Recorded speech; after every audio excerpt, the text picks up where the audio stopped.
اور اب یہ جو آپ ایگریمنٹ بتا رہے ہیں، میں تو بی ویری فرینک، میں بھی ہسٹری کا بھی اسٹوڈنٹ ہوں، پالیٹکس کا بھی ہوں، عوام کو تو کچھ نہیں ملنے والا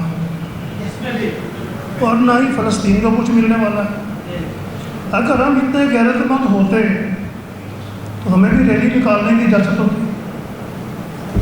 اسٹیڈیم میں اگر ایک بندہ فلسطین کا جھنڈا لے کر جاتا ہے وہ گرفتار ہو جاتا ہے اور ہم جا کر فلسطین کو آزاد کرائیں گے، یہ کس کے ذہن میں خوش خیالی ہے؟ ہم فقیر لوگ ہیں، ہمیں اب ایکسٹینشن چاہیے۔ 1 سال سے ہم چکر لگا لگا کر امریکہ کے بوٹ تو ہم نے اپنے سے ختم کر لیے، اور یہ جو معاہدہ ہوا ہے یہ نظر نہیں آ رہا تھا کہ 2 سال سے وہ بار بار امریکہ جا رہے ہیں۔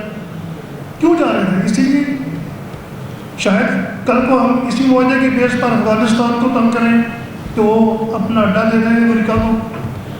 اگر کسی کے ذہن میں یہ ہے کہ اس سے شاید پاکستان کا کوئی بھلا ہو جائے گا تو یقین کریں وہ بہت بڑی خوش فہمی میں ہے۔